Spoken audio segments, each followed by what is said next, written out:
Why go buy when you can save an animal's life and give them a forever home is what we like to call it. I'm Ash from New Year's Day, and this is for PETA 2.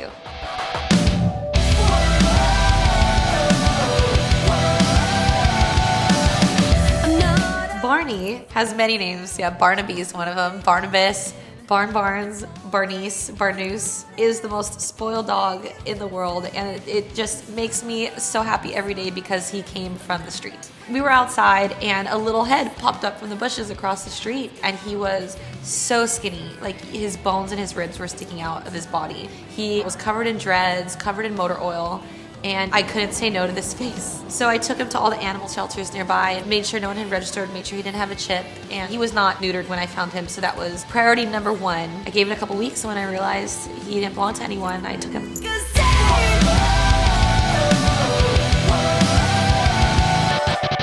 It's so important to adopt and not shop because there's 6 to 8 million homeless animals out there waiting to be rescued, and if they're not rescued, they're going to be euthanized. The only way to stop the need to euthanize is to stop animals from being born irresponsibly, and the way to do that is to make sure you spay and neuter your cats and dogs.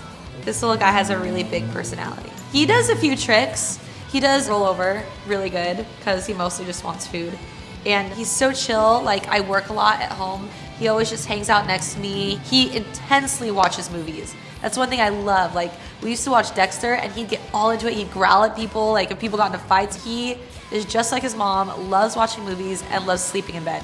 Like, two of our favorite things to do. So I no longer do that alone. I have my little buddy with me all the time, and he's like my little partner in crime. He goes everywhere with me. No matter what, he thinks I'm the coolest person in the world. He just seems so happy that he has a home and a family, and there's something so much more rewarding in rescuing a dog and giving them that second chance at love than buying. There's just something way more rewarding to it.